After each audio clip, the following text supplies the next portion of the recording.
Assalamualaikum warahmatullahi wabarakatuh. Para mahasiswa, para sahabat peneliti yang berbahagia, terima kasih. Saya pada hari ini Sugeng Lubar dari konten kreator SC Lubar dihadirkan dalam mata kuliah umum di ballroom yang mewah ini. Saya beberapa hari yang lalu mendapatkan pertanyaan dari publik, dari beberapa mahasiswa yang masuk ke dalam WhatsApp atau channel saya, menanyakan, saya sedang menyelesaikan skripsi Bapak, kemudian apakah judul dalam penelitian saya, dalam skripsi saya ini sudah sesuai atau belum? Ya, dan hampir dari kebanyakan para subscriber saya menanyakan hal tersebut. Apakah judul skripsi saya, judul penelitian saya ini sudah sesuai atau belum? Kemudian saya balik nanya, objek apa yang akan Anda teliti dalam skripsi yang kalian ajukan? Dan kemudian responnya, komentarnya, dia mengatakan, saya belum tahu objek mana yang saya teliti. Sementara judul sudah dipersiapkan. Ini adalah awal kehancuran dari penelitian, awal kehancuran dari skripsi. Ketika judul skripsi sudah dipersiapkan, sudah ditentukan terlebih dahulu, tapi tidak mengerti masalah di balik judul tersebut. Ini menjadi catatan terpenting bahwa awal dari sebuah riset bukanlah menentukan judul. Awal dari riset, masalah apa, gejala masalah apa, fenomena masalah apa dari suatu objek yang akan kita teliti, sehingga penelitian nanti menghasilkan kegunaan manfaat untuk objek yang diteliti. Karena peneliti ini hadir untuk memberikan pengetahuan, untuk menciptakan ilmu, teori, untuk menegaskan dari keraguan, untuk memecahkan suatu masalah, sehingga nanti dari data-data yang diterima bisa memberikan informasi dan menjadi pertimbangan keputusan buat objek yang diteliti. Bahwa riset atau penelitian ini seharusnya diawali dengan masalah, penemuan masalah, memahami fenomena masalah, gejala masalah.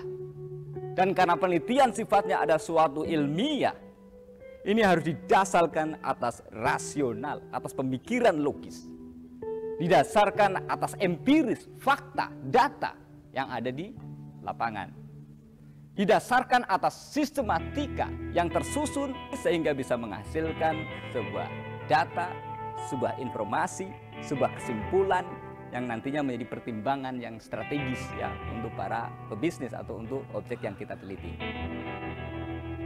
Jadi kalau kita mengawali sebuah penelitian tidak mengerti akan masalah yang sesungguhnya di lapangan, tidak memahami data di lapangan, hanya menentukan judul tapi tidak mengerti latar belakang dari judul, masalah yang mendasar dari judul tersebut, maka yang terjadi kita bukan meneliti masalah. Mahasiswa tidak meneliti masalah, tapi mahasiswa akhirnya meneliti judul. Inilah awal dari kerusakan penelitian, sehingga nanti ketika membuat metodenya, membuat instrumen penelitian tersebut, alat ukur penelitian tersebut, ketika mendapatkan hasil yang nyatanya tidak signifikan, kenapa hasilnya tidak signifikan? Kenapa hasilnya tidak sesuai dengan teori-teori, kajian-kajian teori? Di sini bukan berarti penelitian harus memaksakan signifikan. Misalnya mahasiswa mau meliti pengaruh atau komparasi, regresi, jalur dan sebagainya. Ketika hasilnya tidak signifikan, di sini saya tidak mengatakan penelitian harus signifikan, tidak. Namun ketika hasil dari penelitian sudah dilakukan sesuai dengan metode yang benar, sudah diberikan dengan instrumen-instrumen penelitian yang sesuai, secara rasional maupun secara empiris, maka ketika hasilnya baik signifikan atau tidak signifikan, inilah hasil dari analisis data. Inilah hasil dari pengolahan data. Namun ketika memaksakan diri mahasiswa, ya hasil penelitian saya harus signifikan. Yang terjadi bukan real dari keadaan yang sebenarnya. Bukan real keadaan yang sebenarnya. Nih.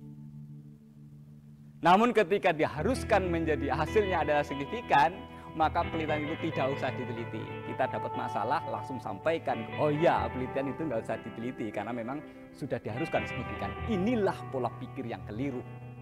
Saya berikan sebagai gambaran. Ya, saya contohkan kinerja penjualan di sebuah perusahaan mengalami penurunan. Ini masalah utama. Ya, atau mahasiswa lebih kenal sebagai variabel dependent. Ya, di mana variabel dependent terjadi karena dipengaruhi oleh variabel independent. Ya, variabel X. X1 mungkin katakanlah promosi, X2 mungkin masalah harga. Jadi promosi berpengaruh terhadap kinerja penjualan, harga berpengaruh terhadap kinerja penjualan. Tapi ternyata setelah penelitian menyatakan harga tidak berpengaruh secara signifikan terhadap kinerja penjualan. Apa yang terjadi? Kita tahu secara teori harga berpengaruh terhadap kinerja penjualan. Tetapi pada kasus ini hasilnya ternyata harga tidak berpengaruh terhadap kinerja penjualan. Kita lihat. Objeknya apa? Ya, sampelnya siapa? Ternyata customer tersebut, pembeli dari produk tersebut, ini tidak terlalu berpikir masalah harga produk. Jadi case by case. Tidak mengharuskan hasil penelitian harus signifikan. Karena ternyata pada kasus ini, ya pada contoh kasus ini, harga tidak mempengaruhi terhadap kinerja penjualan. Customer tidak peduli terhadap kinerja penjualan, tapi customer lebih peduli terhadap promosi, informasi yang disampaikan oleh perusahaan atau oleh Salesforce. Ya, artinya ketika kesimpulannya, ya, dimisalkan promosi berpengaruh terhadap kinerja penjualan, maka kita sebagai peneliti menyatakan, hai perusahaan yang saya teliti ini, silakan segenap, ya, pasukan salesnya, segenap marketingnya, ya, mengoptimalkan potensinya di dalam melakukan promosi terhadap perusahaan ini. Supaya apa? Ledakan penjualannya semakin besar.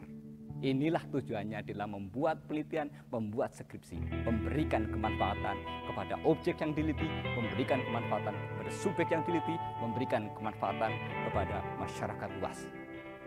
Ya, jadi poin yang bisa diterima di sini adalah jangan terpaku dengan penentuan judul. Kita meneliti masalah untuk mendapatkan solusi, bukan meneliti judul yang kita buat. Baik, terima kasih. Semoga yang disampaikan pada sesi ini memantapkan kita bagaimana cara melakukan penelitian yang ilmiah, penelitian yang rasional, yang berdasarkan fakta empiris, yang berdasarkan sistematika, penelitian yang baik dan benar. Terima kasih. Wassalamualaikum warahmatullahi wabarakatuh.